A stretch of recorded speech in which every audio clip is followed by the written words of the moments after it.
안녕하세요, 김윤키입니다. 자동차 유리창에 대문짝만하게 붙어있는 아이가 타고 있어요 스티커를 어떻게 생각하시나요? 아이의 성별부터 혈액형까지 알려주는 경우도 있고 심지어는 까칠한 성격을 가졌다는 것까지 써놓는 지경에 왔습니다. 어찌 보면 약간 눈살이 찌푸려지기도 한데 이런 스티커는 대체 어디서 왔고 왜 붙일까요? 바로 알아보겠습니다. 들어감에 앞서 구독과 좋아요 버튼 부탁드리겠습니다. 한 번만 눌러주시면 안 돼요? 먼저 흔히 알려진 사실 중에 베이비 온보드 스티커를 통한 진실이라는 자료가 있습니다. 교통사고 후 폐차장으로 옮겨진 차량의 뒷좌석을 살펴보니 세상에나 숨진 아이의 시체가 발견되었다는 것입니다. 그 엄청난 사건 이후로 운전자들이 하나둘 아이가 타고 있다는 스티커를 붙이게 되었고 이런 끔찍한 일을 예방하고 아이의 안전을 위해서 시작되었다고 설명합니다. 하지만 이 이야기는 꾸며진 허구에 불과하다는 것을 알고 계신가요? 사실 이것은 자극적인 광고 문구의 일부분일 뿐입니다. 애초에 말이 안 되는 게 실제로 자동차 사고가 났을 때 구조대원이 동승자나 차량 내부를 샅샅이 뒤지는 게 기본 중에 기본입니다. 그러니까 이야기의 시작부터 말도 안 되는 내용이라는 것입니다. 아까 보여드린 광고 전단은 자세히 살펴본다면 교묘하게도 마무리 멘트에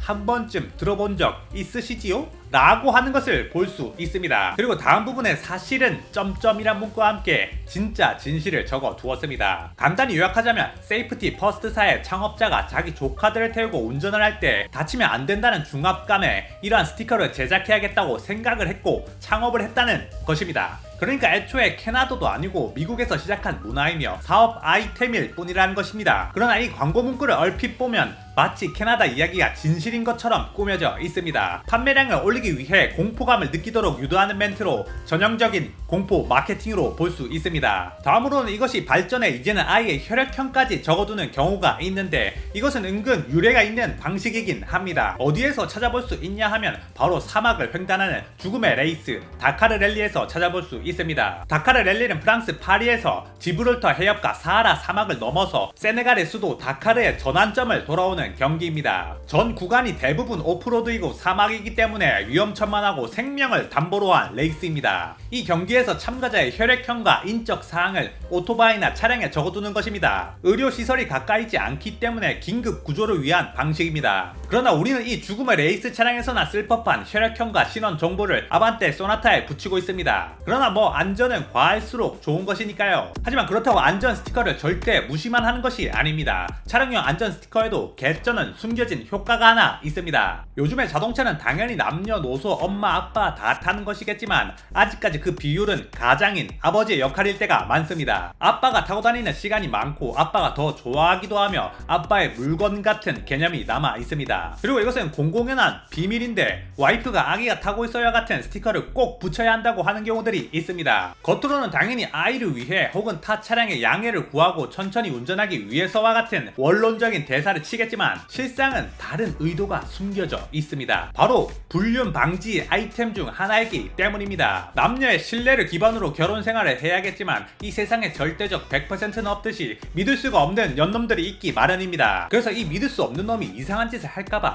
불륜 방지 스티커를 붙이는 격이라는 것이죠. 물론 미친놈들이 마음을 먹으며 못할 게 뭐가 있겠냐마는 최소한의 방지와 경계 부적이 되어주는 것입니다. 그래서 혹시나 와이프가 밑도 끝도 없이 아기가 타고 있어요 스티커를 강조한다면 부부 사이에 평소 믿음이 조금 부족하지 않나 돌이켜볼 필요성이 있을 것입니다. 마지막으로 안전을 위해 스티커를 붙이는 행위는 아무도 뭐라 할 수는 없습니다. 아무 예방 효과 없이 나의 심적인 안정 하나만 가져다 준다고 해도 나쁠 것은 없기 때문이죠. 중요한 점은 이런 안전 스티커와 마찬가지로 내 행실도 내 운전 스타일도 안전의 키워드를 맞춰야 한다는 것입니다. 난폭한 차에 쌍라이트를 날리는 것보단 차라리 피해가는 지혜가 필요합니다. 오늘도 안전 운전 행복한 드라이브 되길 바라겠습니다. 감사합니다. 김누킴이었습니다.